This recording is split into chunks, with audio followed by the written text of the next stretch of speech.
Good morning students. आज हम class 8th के हिस्ट्री का जो फर्स्ट चैप्टर है हाउ, व्हेन एंड वेयर के जो क्वेश्चन आंसर्स हैं उनको गो थ्रू करेंगे। फर्स्ट क्वेश्चन आता है, what is the problem with the periodisation of Indian history that James mill offers. James मिल जो स्कॉटलैंड के इकोनॉमिस्ट हुए हैं, फिलोसोफर हुए हैं, जिन्होंने a history of British India नाम से बुक लिखी और जिसमें उन्होंने इतिहास का विभाजन किया हिंदू, मुस्लिम और ब्रिटिश आधार पर, वो किस तरह से कंट्रोवर्शियल है और बायस्ड है। James mill divided Indian history into three periods: Hindu, Muslim and British. This periodization has its own problem. It is difficult to refer to any period of history as Hindu or Muslim because a variety of faiths existed simultaneously in these periods. It is also not justified to characterize an age through the religion of the rulers of the time. What it suggests is that the lives and practices of others do not really matter. It is worth mentioning that even rulers in ancient India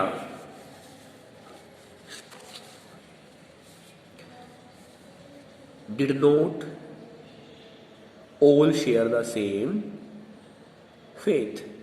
यहाँ हमें ये समझने की आवश्यकता है कि किसी विशेष समय के इतिहास को धर्म के आधार पर विभाजित नहीं किया जा सकता, क्योंकि एक समय में केवल एक धर्म के लोग ही नहीं रहते, बल्कि अलग अलग धर्मों के लोग एक देश में एक जगह रहते हैं।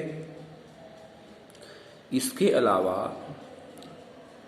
हिंदू, मुस्लिम और क्रिश्चियन या ब्रिटिश आधार पर विभाजन ये मानकर करना कि उस समय के शासक हिंदू, मुस्लिम या ब्रिटिश थे, वो भी सही नहीं है, क्योंकि इस तरह से आप जो शासित लोग हैं, जो शासित वर्ग है, उनके धर्म को ओवरलुक, नज़रअंदाज कर रहे हैं, उनके जीवन को महत्व नहीं दिया जा रहा, क्योंकि एक समय में हो सकता है शासक एक विशेष धर्म का हो, लेकिन जो जनता है, जो उस शासन के दौरान जो लोग हैं, वो अलग अलग धर्मों को फॉलो करते नजर आते हैं। Why did the British preserve official documents? अंग्रेजी सरकार ने जो डॉक्यूमेंट्स थे, जो दस्तावेज थे, उनको सुरक्षित क्यों रखा? आर्काइव्स में, म्यूजियम में क्यों रखा? The British believed that by preserving official documents, it would be easier for them or any other to know about the decisions taken in the past. One can study the notes and reports that were prepared in the past. Their copies may be prepared and used in present time if needed so. जैसे कि कोई भी वस्तु जो ऐतिहासिक दस्तावेज है, जिसको सुरक्षित रखा गया है आर्काइव्स में, उसको हम आज भी देख सकते हैं, उसके बारे में जान सकते हैं, उसको गो थ्रू करने के बाद उसके समय, जिस समय वो लिखी गई, के बारे में जान सकते हैं और उस समय को और अच्छे से समझ सकते हैं। इसलिए ब्रिटिश गवर्नमेंट ने डॉक्यूमेंट्स को प्रेजर्व किया म्यूजियम में, आर्काइव्स में।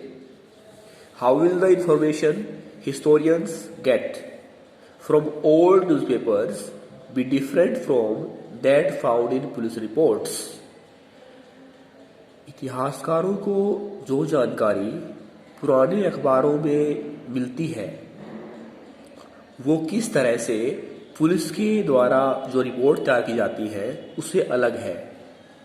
The information printed in newspaper are usually affected by the views and opinions of the reporters, news editors, but what historians find the police reports are usually true and realistic. Some important fact dates, years and periods. In 1773, Warren Hastings became the first Governor General of India. Warren Hastings Bharat का पहला governor general 1773 में बना। In 1920s, the National Archives of India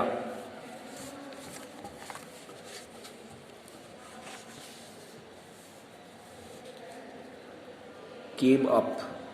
1920 के बाद यानी 20वीं शताब्दी के तीसरे दशक में नेशनल आर्काइव्स ऑफ इंडिया उसको बनाया गया। 1817 James mill published a massive 3 volume work a history of British India. James मिल ने अपना हिस्ट्री ऑफ ब्रिटिश इंडिया नाम से किताब कब लिखी? 1817 में। ये 3 वॉल्यूम में लिखी गई।